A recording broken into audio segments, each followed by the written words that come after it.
Ladies and gentlemen, welcome to Sam Roberts Wrestling Podcast.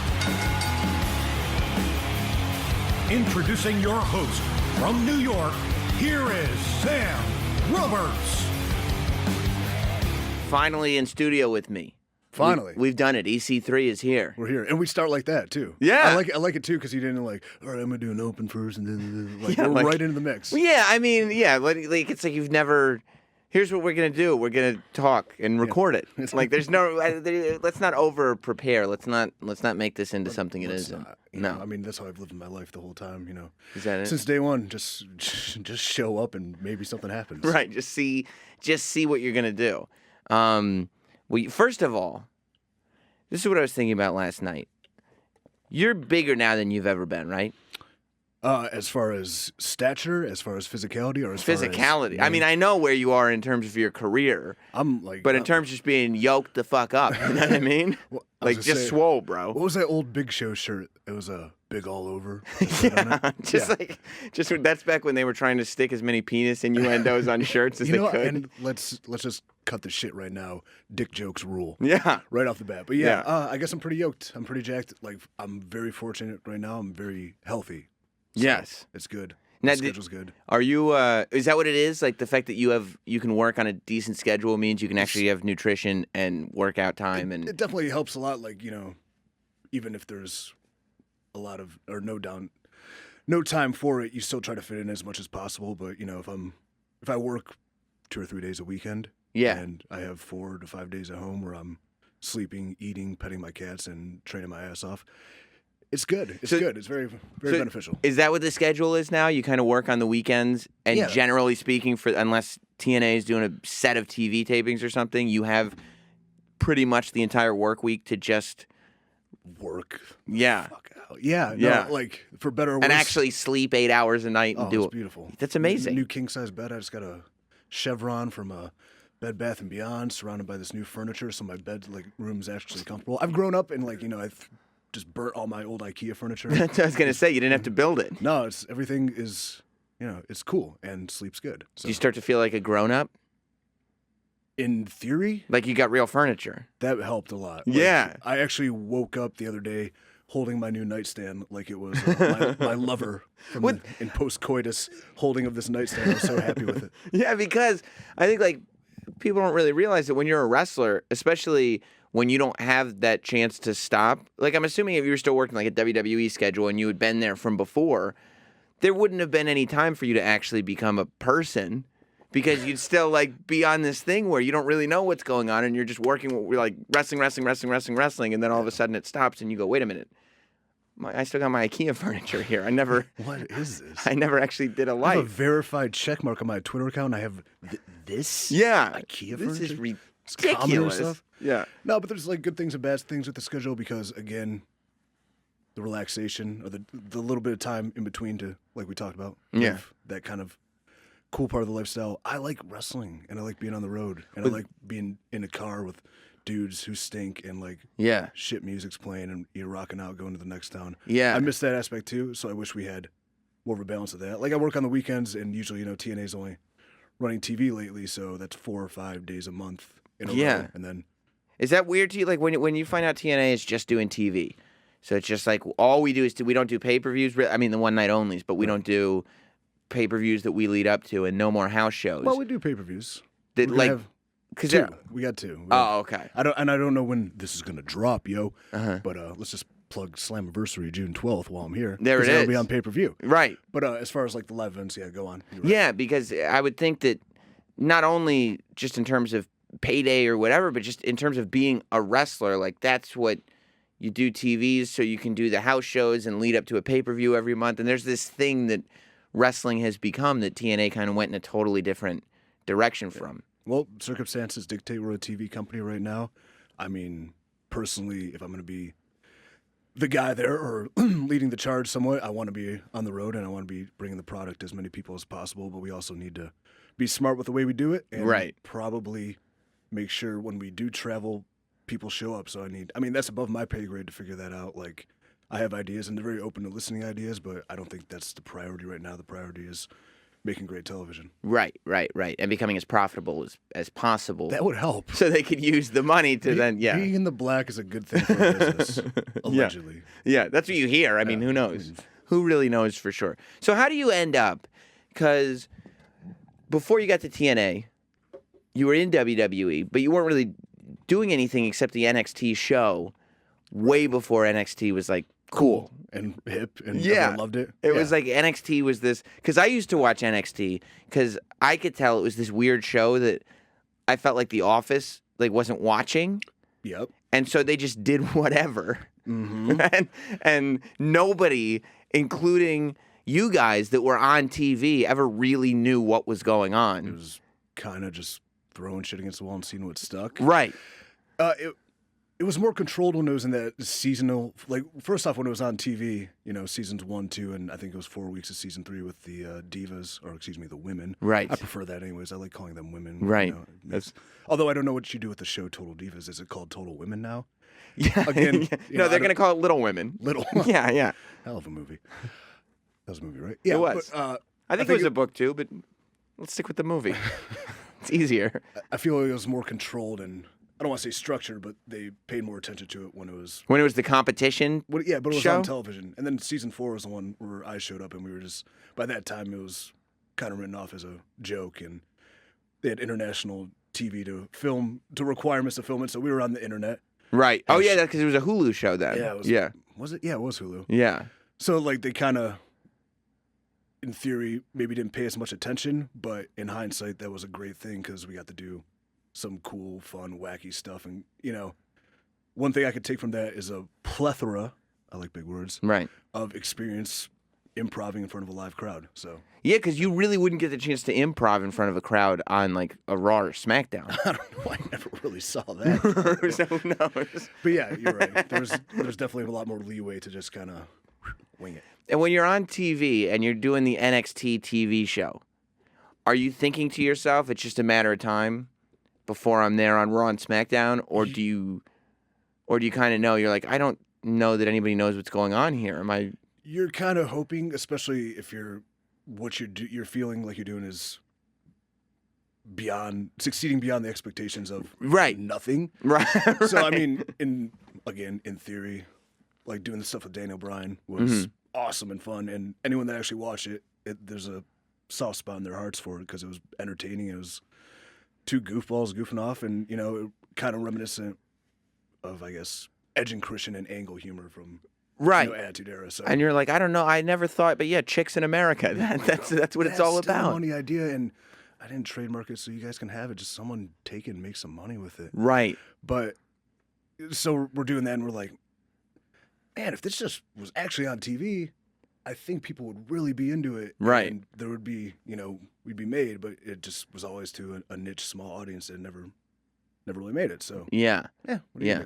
I guess, yeah. And then how do you end up, like, you get released or whatever from WWE? Did you see that coming, or was that a surprise? Yeah, at the time, I mean, I get it totally. This is business. Yeah. And at the time where I was, I would have released me too, especially considering, I was kind of on the road, but not really. And then I was kind of in developmental, but not really. And then, someone takes over a position of power. They put different guys in charge. You're not somebody's guy. You have no tie to that. It's business. Right. Like you hadn't gone quite far enough to be like, okay, he is cemented here. Yeah. But we're not sending you back. And since you're not somebody's pet project anymore. You're just floating in outer space. Yeah, you're trying and you're striving and you're doing everything you can, but if it's not in the cards, it's not gonna be in the cards. And there's one thing about the business is it's wrong place, wrong time. Right. Wrong place, right time. Right place, wrong time. And right place, right time. And that's something it seems like you can embrace now. Absolutely. Because obviously you were able to go to TNA and become like the guy over there. Yeah, I was in the right place at the right time. Nothing changed about the way I pursue my business or try or work my ass off for. Like nothing changed.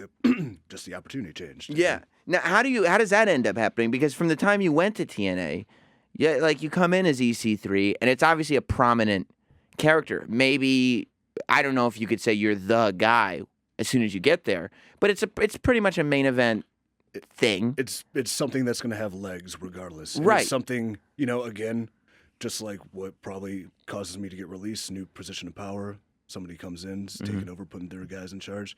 Same thing happens with TNA. Someone else becomes in this position of power. He's bringing in new guys. I benefit being one of them in a role that has legs. It could sink or it could swim, but it's going to get a shot. Yeah, and it's interesting, and it ended up putting you in a good position, I feel like, because even though, you were coming off of this thing in WWE, it wasn't like they were saying, hey, look who's here. Remember that guy from NXT? They were like, this is a whole... Remember that curly-haired asshole? Yeah. Well, guess what? No one else wanted him, so we got him. Right. Yeah, no, it was like, this is a whole new entity coming in. Yeah. Like, they completely build you from the ground up. So was it just the management over there that had just come in were like, I really like this kid. They weren't using him over there, but we can make something out of him. Yeah, I think it was John Gaborg who came over from WWE. So, yeah. He was a guy that was on the road watching the shows in the truck, forced to probably watch, the NXT we were doing when other people may have, Right. been caring about actually important things. Uh-huh. And, he saw something in me. And, hell, was very fortunate. It all kind of worked out really well. Were you surprised when they called you and they were like, hey, we have this big thing for you to do here? I was surprised with the idea they had for me because about the time I was able to legally do something with TNA with the 90 days and whatnot, I always talked to one of the writers, Dave Lagana, and I sent him this impassioned email about, opportunity, and he actually sent it to me a few months ago after like something successful happened. Like, remember this? I was like, oh shit. Yeah. But it was like, well worded, professional email, and I just sent it to him, and I'll take this somewhere. Okay. A week later, they called up. I was up in Cleveland doing a tryout match, and I flew myself in there. I was like, hey, I'll be in Cleveland if you guys want to use me. Like, yeah, sure, swing on by. And I was like, oh shit. So I booked my own flight. I mean, that's what it takes. Yeah, that's great. You'll do anything for an opportunity, right? Yeah. And it worked out, and then a week later, they called me. Well, maybe it was like 2, whatever. They called me with that idea. Yeah. Usually I've been on the end of people pitching you an idea for wrestling. Like, we got this great idea. And you're like, shit, this is going to suck. And you hear, and you're like, gritting your teeth and like, oh my God, yeah, sounds good. Yeah. Really, yep. But they called it the nephew of Dixie Carter and kind of explained an entitled rich snob. I'm like, this is great. Money. Yeah, totally. Good. Someone came up with a good idea in wrestling. Right. So it's good too because it's important that people realize that like that email you had to send emails, you had to fly yourself places and that was after the WWE run, and that was still when people were like TNA blah blah blah. But you go, it's wrestling and it's on TV and they're doing, and this is the second biggest thing there is to do. So you just put everything into it, and that's what happens, I guess. Yeah. Dr. Tom, back when he was coach of developmental, would say this thing, like, no matter what happens, if you want it, don't take yourself out of the game. Right, so, right. Did you grow up a wrestling fan? Yeah. From the time you're born? Yeah, I guess about, I was a, Warrior fan. I guess around that run. Hogan Warrior stuff. I didn't like Hogan. You didn't? Even as a kid? As a fan, geez. Yeah, I know. No, yeah, that's like it. Yeah. EC3 shoots on Hogan on Sam Roberts' podcast.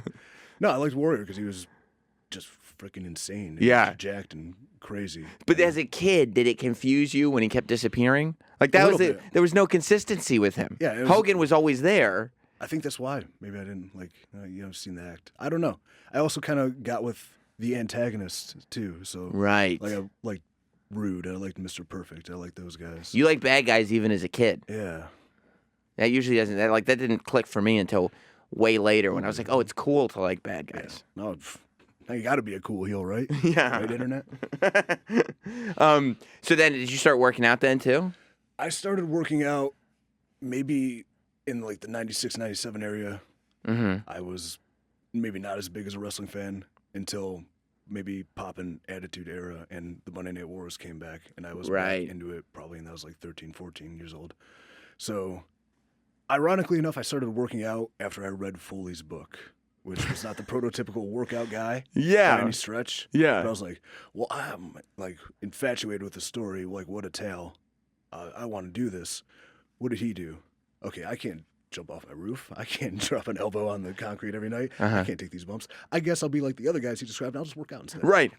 I'll do the stuff that he said he couldn't do, so he did that stuff. Yep. And was that also your first like awareness of what indie wrestling is and what the sort of what it takes to get to WWE and Sorta. TV and stuff like that? Yeah, and I think when Attitude Era, when wrestling was real hot, then there was, all sorts of crappy indies Oh, in yeah. the area. And everybody was a professional wrestler, just like now everyone's an MMA fighter. Right. And everybody was a pro wrestler, but there was like local indies that haunted. And I was probably backyard wrestling at the time, so we go to the indie shows. So yeah, it all kind of coincided in that 14 to 16-year-old. Who were the indie guys that you were watching? Like, yeah, that's my dude. Let's see. Do you want the good ones? I don't want to bury anybody because I'm a big star now, and like they're probably working at Taco Bell or something. I remember Just listening to wrestling podcasts. Yeah. I remember, Wicked Billy Myers and Mojo, and they were the Renegades, and they were the OCW Tag Team Champions, and they came out to Sticks. And like you could tell Wicked Billy Myers was the promoter because he always won. Yeah. And then there was Kid Quick and Black Hammer. And there was Prince Juggalo. And Yes. And I remember. So is this just a guy who's an ICP fan? It's Yeah, like, I think so. I'm going to be Prince Juggalo? And I remember there was some, 30 people in attendance at an indie show, and they took the fight to the outside, and like all the fans were just sitting there, and like my friends are like, "No way, we gotta watch the fight!" And like they were filming the fight on the outside, and like Prince Juggalo did a moonsault off a car hood. And it was just like, it was awesome. Yeah. And then who else was around there? The guy actually trained me, I discovered on the indies, was the Big Daddy of Destruction, J Rock, who was my initial trainer in Cleveland, Ohio. And he was in a big feud with Richard Weed, who was a referee, who then became a wrestler because he got pushed around too much. And I was like, Richard Weed? Oh, Dick Weed. Dick Weed. Brilliant. So I was in on that feud, and, stuff like that. That's good. Wait, how did I know more indie guys than I do like like territorial Cleveland-based indie guys. Play a wrestler name game with those. Yeah, I literally not one of those names meant anything to me. I mean, I was in New York, so I guess they never came up here. But Can you tell me Lord Zoltan doesn't ring a bell? No, Lord Zoltan was not. No, I would have said Reckless Youth or guys like that. But they had a name. right. But you weren't about the guys with the names. You were like, I like the Underground. I like Prince Juggalo. Yeah. I like Richard P-Jugs, we Weed. called him. And when I still talk to my friends, and in our 30s, we talk about them to this day. You do. Yeah. And Yeah. There was one guy I remember, like, and it would be so brutal because it'd be those indie shows that like you said, 30 people, guys would come out to their entrances, silence, just because there's nobody there, so it's just silence. I think this one was in like a library auditorium, and they set the ring up. It was like it wasn't in the round, but it was like curved, and they set the ring up on the stage, but it wasn't a raised stage; it was just flat.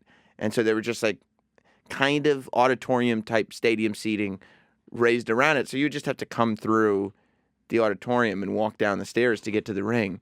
And the Jackmaster. I'm the Jackmaster. I'm gonna jack it. Yeah. What? What do you? Excuse What? me? I don't think that's what we're here All for. right, I see your Jackmaster, and I raise you Lick Z Sax. No way.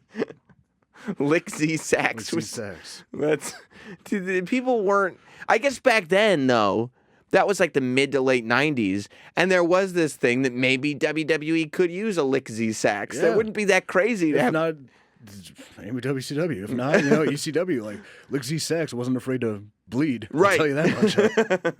I think he's still doing it, and he's still bleeding. So, Lick Z Sax? Yeah. He's got. You know what? He puts his time in. He's gonna get there. He's gonna get there. He's gonna be sending. I got this really professional email. Very passionate email. What was the lickzsax at AOL.com? Yeah. lickzsax469. He sent me to his GeoCities website. Yeah, I don't know. Angelfire. I don't know. There's HTML. all these great stars sprinkling down from the top. Terrible gifts that would come down. Hey, you don't take yourself out of the game. No, that's the right. That's when you lose. Yep. Right. Exactly. That's when you lose once you quit. So how did you find your trainer? They opened, well, it was probably the IndyMessageBoard.com. New Era Pro Wrestling was opening a training school. And I was just kind of out of high school and, like, kind of going to college, but I'm an idiot and I should have finished. But I was, like, kind of... Not for I me, wanted man. to wrestle. Yeah. And I was like, well, I mean, I can go travel somewhere or I can start here. And Right. it was just that simple. Like, the promoter, who has no association with the other one, was named Eddie Edwards. Mm-hmm. And I just remember meeting him in a parking lot and handing him like $500 to start my training. And I'm like, what am I doing with my life? Yeah. This sucks so bad. And the school was in this kind of like old car repair shop, but small. Mm-hmm. So if it's like a 16-foot ring, the building was probably 20 feet. And I walk in and, you know, there's a trainer, J-Rock, the Big Daddy Instruction, my dude. And I walk in and shake hands, whatever. And I'm like, go to use the bathroom, open the door, and it was like a shed door kind of. Open it, and there's just a giant shit in the toilet. And I'm like, this is my life. Yeah, this is it. Shit. I've just signed up for shit. And here I am today. Did you do high school sports? Yeah, I played football and baseball. Yeah. All right. But that was just like, you were a wrestling fan the whole time? I was, but I also liked real sports too. Yeah. So I I had this weird balance in high school where, you know, wrestling people weren't the coolest dudes in class. Really? What school did Shockingly. you go to? Public school in Willoughby. Oh. So I don't want to say my real friends and my wrestling friends, because my wrestling friends were obviously my real friends. They're your but, secret friends, though. And I mean, we were publicly friends, but like, you know, there was a friends. All right, Friday, Saturday night, you know, Yeah. I'm with them, and then Sunday nights for the pay-per-view, I'm with them. Oh, we're gonna watch Raw Monday. I'm Right, With them. So, right. You know, I had that balance, but I wasn't walking around. In Wolfpack t-shirts? Yeah. Maybe I'd work out in a sleeveless one. But I wasn't walking, you know, strutting, doing road dog shaky leg knees through the hallways with like Right. gimmicks on. Like, Right. telling my teachers to suck it. I was trying to be a good student. Well, Trying yeah. to and balance that life. that's so funny. You're trying to be a good student, but then you end up dropping out of college so you can go work you can go train at this terrible wrestling school. But you made the right call, didn't you? I don't know. At this juncture, I'm pretty happy with my life. Yeah. But Do you what think could've about been? leaving wrestling? Not right now. Right. I Right don't- now you're good. Yeah, right now. Did you think about leaving wrestling after WWE? I think, yeah, you just kind of like you have your dream job, and at the Yeah. end of it, it becomes a nightmare, and then you get fired. Yeah. Kind of like, what Well, was when that do you for? realize? Because like obviously you get your dream job and you're like, okay, I got the job. I'm gonna put my time in. I'm going to WrestleMania. Yeah. Like when do you realize I'm not going to WrestleMania? If you're open and honest with yourself, I think you can. I don't know. You could see it, but like you could see what's working, you could see what's not working, and you can. If you understand the business, you can see. Right. You know, I don't know. You know, someone else being brought in and already in a better spot within you, even though it's developmental and you've been there, and like just because I was hurt at a time doesn't mean I'm any good. Like Right. what? Like what was the generation that came in like right after you when you saw them? Not that it's any of their fault. I'm just Yeah. curious in terms of the timeline. I was like right around 2009, and then I came in, I sucked, I didn't know anything, right. and then I got torn ACL, so I was out for 6 months, and by the time I came back, it was most of the NXT season 1 and 2 guys were Right. The Wade Barretts, those Yeah. guys. So Yeah. they're, like, I go from kind of not being any good and not knowing anything to, you know, sitting for 6 months, learning a lot, watching and understanding, and then come back, and now I'm kind of like a veteran, but not really. Right. You haven't put like Yeah. the time you spent there is veteran, but the time you spent in the ring, Yeah, you've got that 6 month gap that like is a lot. it is. And then it was right around, I guess, eventually we were doing season 4 of NXT, and it was just like, all right, who's left down there? These guys. Okay, cool. But then at that same time, you had like, you know, the Rollins and Ambroses Yeah. coming in, Right. stuff like that. And that had to be like when you see right before you go, when you see Rollins, Ambrose, all those guys are coming in, you're like, oh wait, now they're hiring like the best guys on the And indies. these guys are good at wrestling. Like, where's Liv Sawyer? Yeah. Where's Troy, whatever, the football player? I wish they had hired Prince Juggalo. No, but you were like happy to see him because, you know, I came from the indies too. Sure. I didn't make the sweet indie ROH kind of run they did because my goal was to get signed more so than make a name, because I always thought at that time it was you don't want to make a name for yourself as much because WWE wants to develop you. So, But that's that timing thing. Like Exactly. like WWE goes in phases, right? I think everybody goes in phases. They go like, okay, we want to build all our own guys, and so you're going, all right, I'm just gonna get enough training, and then I'm gonna get signed. yeah, I'm gonna do WWE TV matches and try to learn that craft and Right. pick those brains and work that style. So then, when you leave WWE and you go to TNA and also the Indies, do you have to kind of recondition your brain so you can work in a different style? Not right. Like, what's cool about doing indies right now is trying new things. 'Cause Yeah. I can do TV matches still. The Yeah. 10-minute TV match.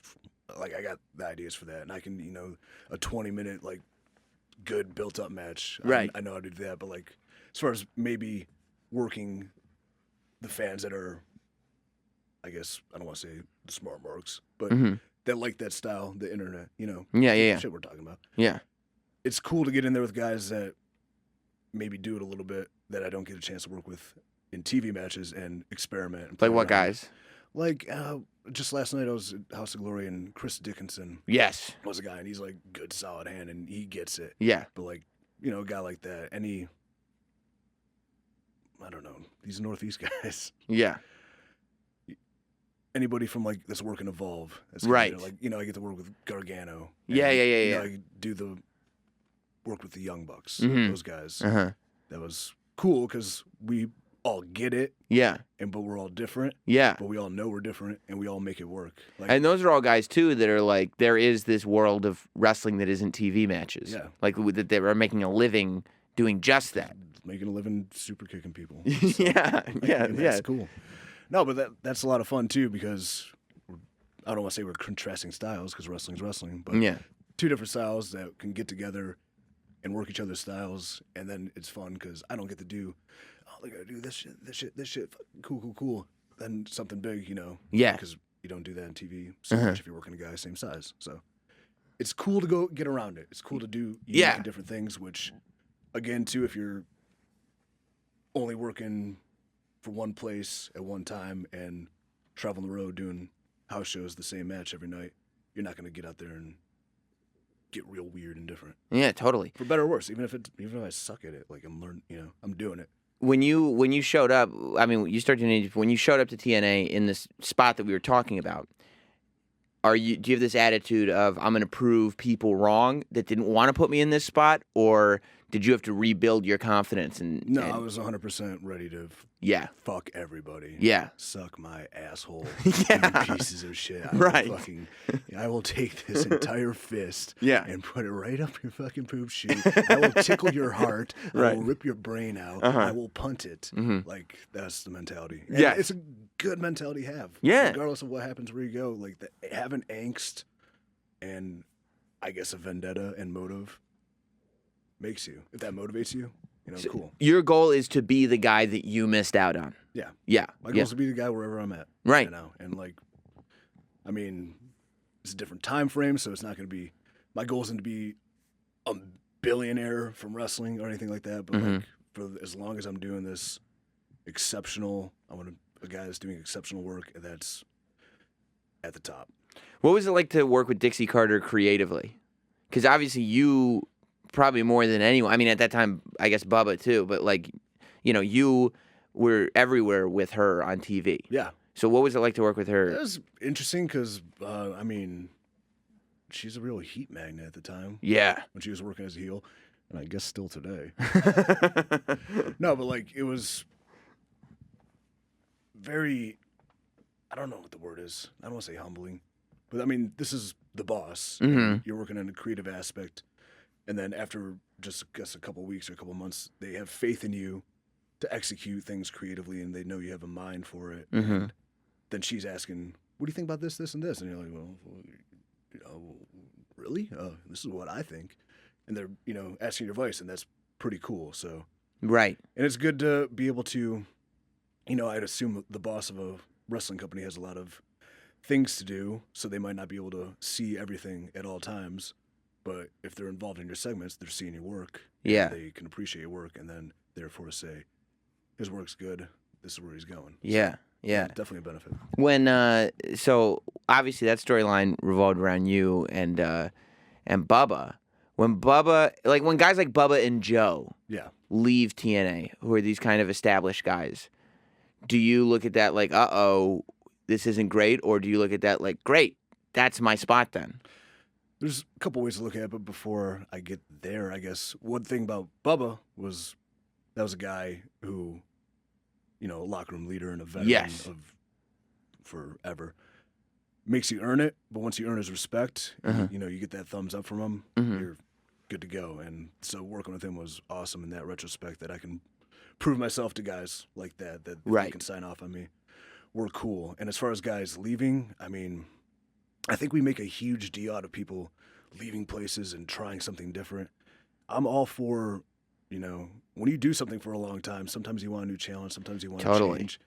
If I didn't have a change, I would have been probably fired yesterday with those guys. Yeah. If I was still there, like just stuck, lost low to mid card. Yeah. If I didn't have a change, I wouldn't be the guy I am today. And I think changes are very important. So, I mean, Joe's killing it. Yeah. All the guys that left and had that opportunity. And do you look to like at the guys that leave, like the now even more so the specifically guys that were, because Joe, he was a TNA guy, but he was also a guy who made a name for himself on the Indies, and obviously Bubba had a name before he came to TNA. But like the Eric Youngs, the Bobby Roodes, the guys that are kind of having a spotlight put on them in NXT, which it's another thing that you talk about wrestling changing. Like it used to be a thing where if you made a name for yourself in TNA, that was a TNA thing, and WWE didn't use that. Yeah. Whereas now they obviously are. Do you look at that like this is a good thing for wrestling? Absolutely. Yeah. I think especially Joe was the best guy to maybe pave that way, because he went over there and did considerably a great job. And maybe people in WWE didn't think some of the guys that made in TNA were WWE material, but he just went in there and destroyed. Right. And he had something to prove, and he had a vendetta, and he had his angst, and he had, he's fired up. Mm-hmm. And I think it's a great thing for wrestling because, A, that makes him look great, that makes WWE look great, that makes NXT look great, and it makes us look great because we've had that. Yeah. It just makes, it kind of sucks we lost out on it for the moment, but if the change didn't happen, would it be great? Probably not. Yeah, and I guess it is this thing where now it adds credibility to everybody in TNA, right? Yeah, like it's like these are all guys, because nothing's changing. They're coming over, whether it's Joe or AJ or whoever. They look just like they looked when they were in TNA. They have the same name. They have similar music. Like it's the same guy. Yeah, and they're working their style. Yeah. That made them successful, and they're all doing well with it. Yeah. Like really happy for Eric Young too. Mm-hmm. That guy. You don't know how good someone is until you're in the ring with them. Like you can see them and think they're good. Yeah. And like Eric Young's a guy who was always like, oh, he's really good. Yeah. I wrestle him like this guy is freaking unbelievable. It's just weird things that you can only do when you're in a ring with somebody. So he deserves all the success in the world. He's one of the good guys too. So do you look at the WWE releases, like probably the ones that stick out, like Sandow would be a big one. Yeah, I mean, And realize, like, do you see that as huge potential for TNA? I think they'd definitely be remiss to not explore that opportunity, especially because TNA sometimes has this negative reputation with however they handle talent. But I think universally across the board, those people that are negative on TNA's talent evaluation love Sandow. And I think Sandow, if you give Sandow freedom to creatively develop, it'll probably be unbelievable. So if they were like, if they said EC3, like of the group that left WWE or the group that just got canned whatever this week, who's the number one draft pick there? I guess you'd have to say it's Sandow. Yeah. For sure, I don't even remember who else. Barrett maybe. Barrett, yeah. Yeah. But I mean, he was leaving anyways. He's, another guy that was he a missed opportunity or just did not work out because of injuries and stuff like that? Who's to say I'm not? Well, that's back to the timing thing, right? Yeah. Like it seemed like every time Barrett was going to go somewhere, he got injured, which is kind of the same thing that you had to go through. Indeed, except he did it on a way bigger scale. Yeah. A lot more money he made. I did it in Palatka, Florida. With Steve Lewington. Yeah. Tear my ACL. I guess that's true. But yeah, and I mean, it was a slingshot. It wasn't him on purpose. I'm not shitting on Steve. Sorry, Steve. Listen. You're good at catching yourself. Yeah. Yeah, I guess. I've learned to play the game. Yes, you've learned. Yeah, that's I guess what was it? It was Sandow, Barrett, Alex Riley. Eli, Yeah. Horn Dog. Yeah. Santino. Someone else. Torito. And then and Cameron. But again, like, it's business. Right. It's change. It's opportunity to do something different. Right. I'm sure. And I think and there is, like, you're finding more and more because it's happening to a lot of guys. Like, I think there's way more wrestling out there than people realize there is. And there's way more avenues of Yeah. entertainment and creativity, and hell, there's no shame in being a civilian and working a real job and Yeah. being happy.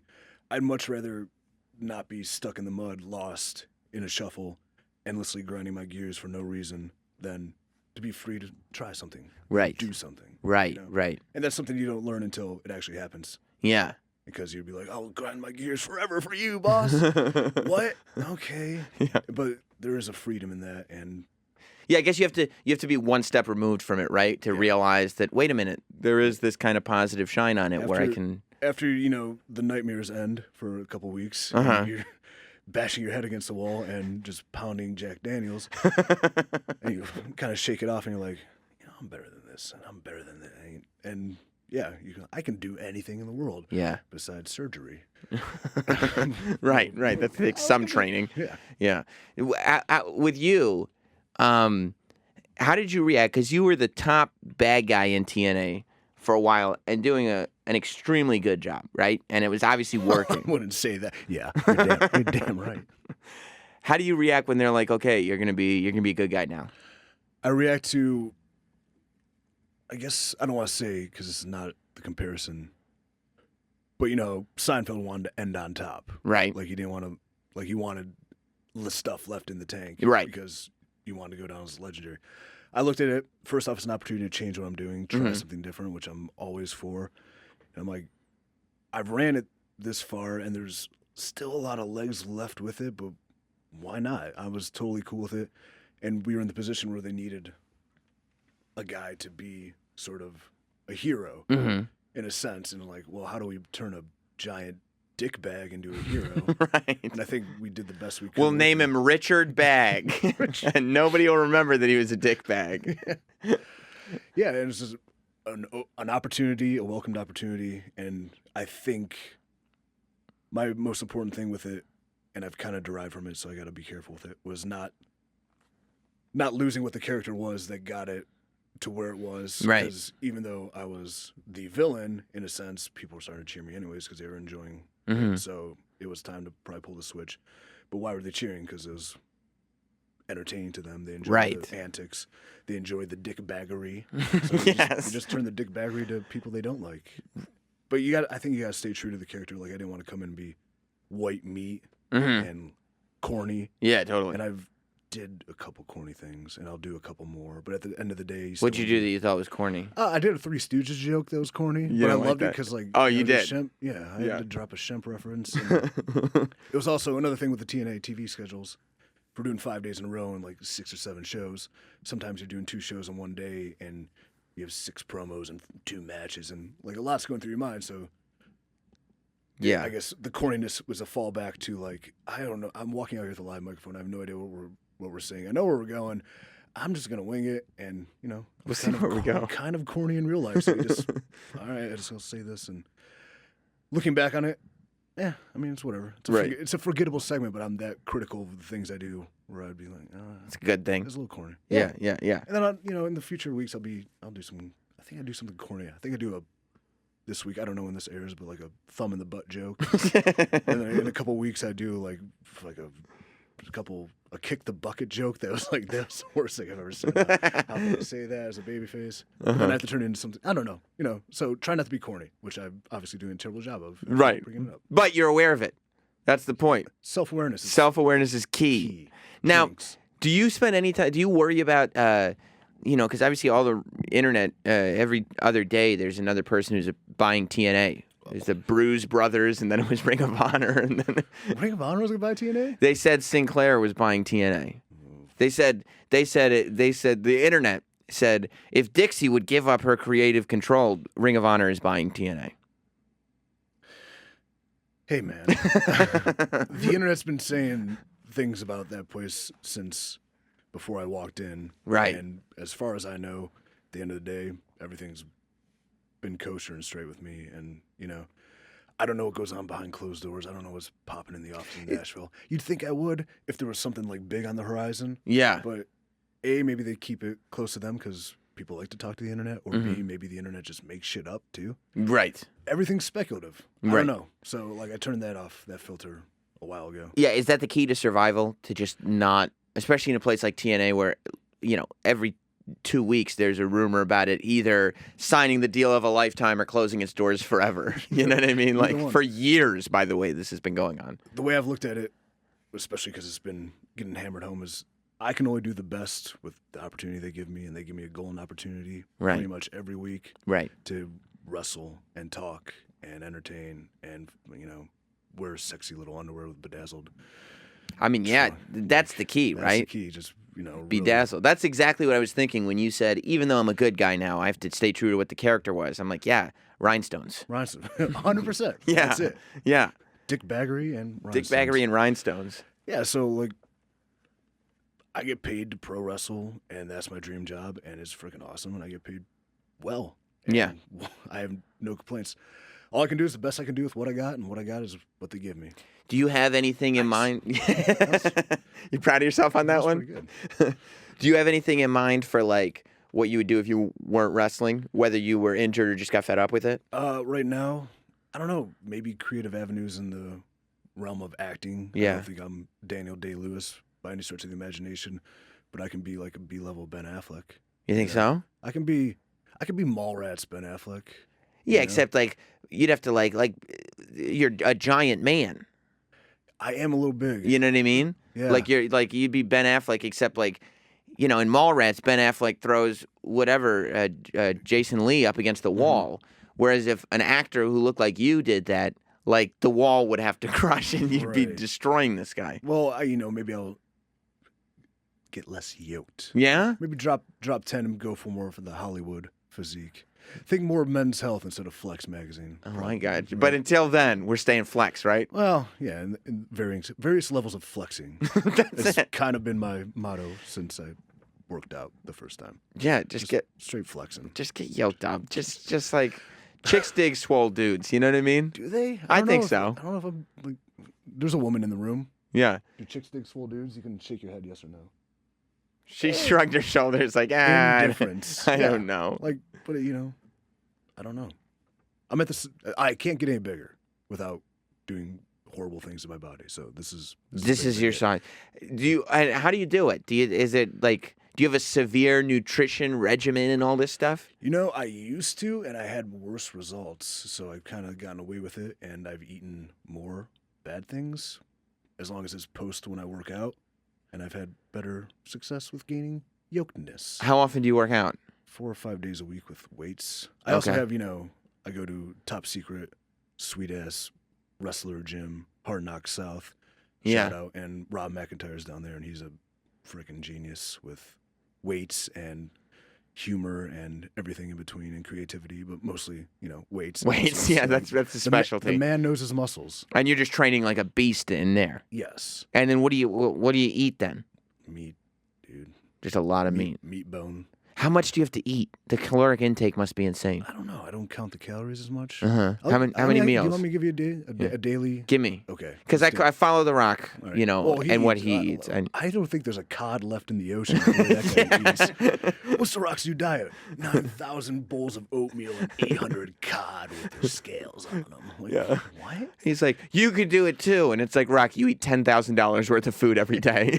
And by the way, the Rock clock has yet to wake me up. Is that right? Yeah, I tried it twice. That I sucks. sleep right through. I think because I got the singing voice on, so it just kind of makes me fall into a deeper sleep. I haven't tried it yet, but I'm hoping that like it's just his WWF music that plays to wake you up. It's not, but he does cut some promos on it.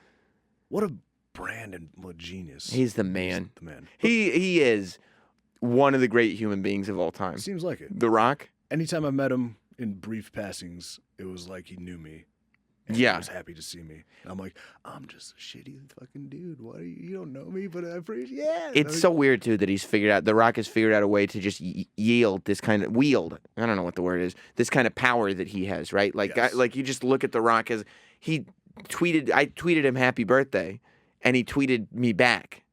And it was like everything. You know what I mean? It's just grown men are just sitting there like, no, The Rock tweeted me back, dude. The guy puts a smile on your face. He does. Yeah. He does. He still does. But yeah, so take me through a day. Quick, because I know people are just dying to hear what I eat. I want to know. All right. If I wake up, I may do cardio. I may not, depending on the day. I'll probably drink coffee and have coconut oil with it.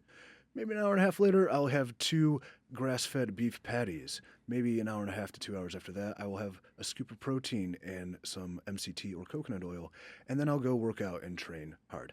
Then I will wait a half an hour after my workout, and I will do a post-workout shake with protein and carbohydrates in it. Then I will probably an hour to an hour and a half after that have maybe 150 grams of white rice, carb, and 2 chicken breasts. And then maybe 2 hours after that, I would have whatever I want. I'll have some meat. I'll have some potatoes. I'll have some cheeses. I'll have some salmons. I'll have some ice cream. I will have some pancakes. Whatever. I'll carb a little bit. And then prior to bed, I will have 3 to 4 eggs and maybe some grass-fed cheese. Why do you have cheese and eggs before bed? I like them. You just make easy to cook. Cheese omelets before bed? Yeah. It's just like I don't necessarily have a reason behind it. Well, honestly, okay, because the eggs are a good source of protein. But if you eat eggs by themselves, you spike your insulin. Really? So you need an offsetting fat to hopefully keep the insulin spike down. So I see. Cool for post working out, but shut up, Ethan. See, you don't take enough credit for this stuff. You're embarrassed, but you have far more like that's why I wanted to ask you questions, because you're like, yeah, no, I just kind of eat whatever I want. No, you don't. Yeah. Like you have a regimen. In a sense, yeah. Yes. But there's some leeway as far as that one meal after the rice. But you should take pride in your discipline. You've disciplined yourself. This is something a lot of people, they don't have the discipline to do this. I'm humble, but I know how awesome I am at everything. So good. That's the point. I'm so awesome. I have the word tattooed on my left butt cheek. True story. Is that right? Yeah. It's on your left. How did that happen? Drinking. Yeah. Is that how many tattoos do you have? 2. What's the other one? I have this little What is that? kanji thing for sweet. It just says sweet. Yeah, it's sweet in Japanese. Okay. I think it's like sweet to the taste though, because it's not like too sweet. No, it was like we're sweet dudes. Yeah, we're sweet dude. And you're just like, let me get this. Dudes, Where's My Car came out, we were sweet dudes, and then we all got the tattoo. The worst tattoo ever. It's literally the most dude bro tattoo story that you could ever tell. Real dude bro. Besides the awesome tattoo, which was basically partying all day, having a great time. We're day drinking some bar. I think it was homecoming in Ohio University. And I said, I'm having such an awesome time right now. I get it tattooed on my ass. Yeah. And my friend was like, I'll buy it. I'm like, let's go. And then I just got it done. So I feel like the NXT Derek Bateman Chicks in America is about as close to you as a wrestling character has gotten. Yeah, I think that's the youthful, collegiate, you know, happy, before brain or PTSD from the wrestling business. Not brain. I don't want to make any brain jokes because people get concussions. That's no joke. But the PTSD from wrestling and just like the downtroddenness and the soul crushingness that's taking place became more of EC3. So I it's a see. combination. So that's you as like, yeah, I'm excited for life. Yeah. And then EC3 has been made bitter by the wrestling business, and but, here like, he comes. Uses that bitterness and now EC3 is a good guy because EC3 is a bitter bad guy. It's very successful. Yeah. So now you like wrestling again. Yeah, but like I'm also still kind of, I can cut the impassioned promo about, why I'm bitter and things like that. Right. Because you've had to eat a lot of shit and a lot of grass-fed beef patties. A lot of grass-fed beef with grass-fed cheese. Yeah, and grass-fed cheeses. Keep the angst, man. I'm telling you guys. That's it. That's the secret. Just be miserable and you'll succeed. Just hate everything. Right. That's I always feel like people who succeed early fizzle. Bad news. Do not peak early. Bad news. I'm way cooler than all the guys in high school that thought they were cool. You right? They have to be. Right. Right. They suck. Yeah. What are they doing with their lives? Because they didn't have any. There was nothing to build up bitterness. Yeah. There was not that thing like they think, and then after it fizzles, they can't get it back because they just go, well, success just comes easily. Yeah. Because it did before. That's the only way I know how to get it, and it never arrives again. That's right. It's sad. I mean, it's Are great. you advocating treating your children like shit? Yes, yes, I am for the most part. I mean, there's way too much coddling that There happens. is. Yeah, Oh, everyone gets a trophy. right. Let's talk about that. Right.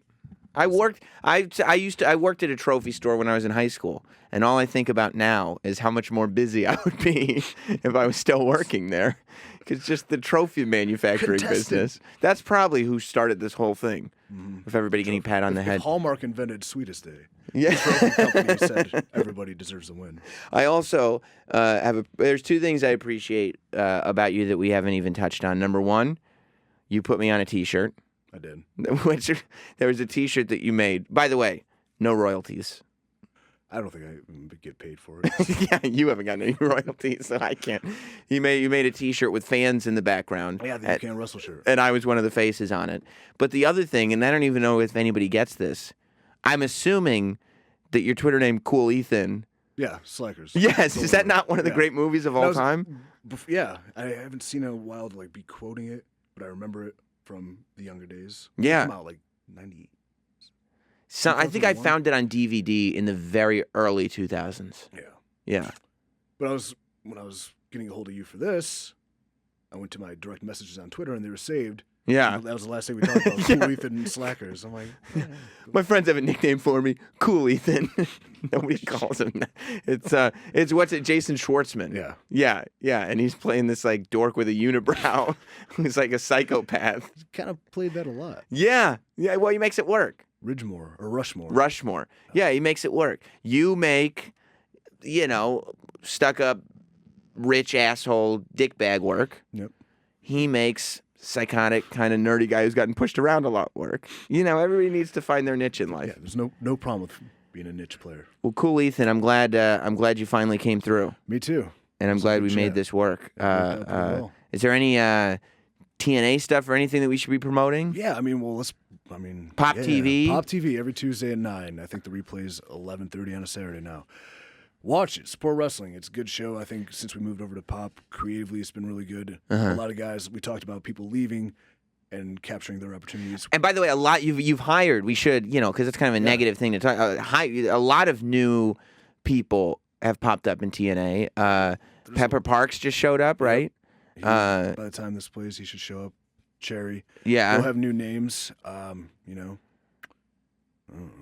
Yeah. I don't pay attention to the low card. Come on, I'm a top guy. Bro. I'm a top guy. Main event, dude. No, but And now you're sharing the main event with Mike Bennett. Mike Bennett, Which is awesome. Was a great asset. I'm very happy he came on board, and I appreciate the way he handles his business. Yeah. So we need guys like that. Yeah. Yeah. And Drew on top is killing it. Yeah, Lashley's yeah, a of course. beast. That's another one. I mean, the Drew McIntyre thing. I mean, you talk about a guy who, you and him are probably the top two stories of just, it's all there. Because as soon as you guys leave WWE, you're like the coolest things outside of WWE, right? Yeah, I mean, it's cool. And just opportunities come in weird places. Yeah. There's no hate or bitterness or disdain for the things that happened to you in the past. There was. Well, yeah, it's just like I talked about tickling their brains with my fist of fury. Right.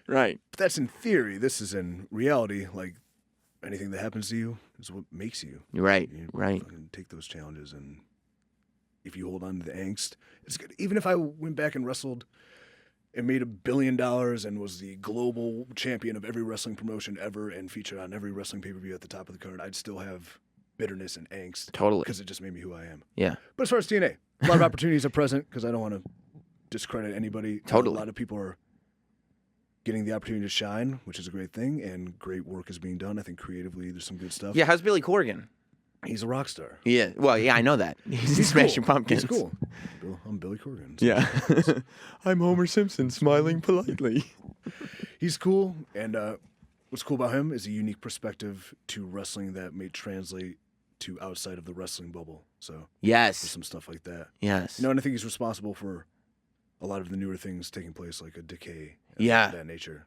Yeah. I don't know who gets credit for what, but cool different stuff. That's and they get cool music. Thanks, BC. Yeah. If I didn't already have cool music, I'd totally hit you up. Awesome. Well, where can people also follow you on Twitter and all that? All right. I'm on Twitter at Ethan Carter TNA. I'm on Instagram and Facebook at The Real EC3.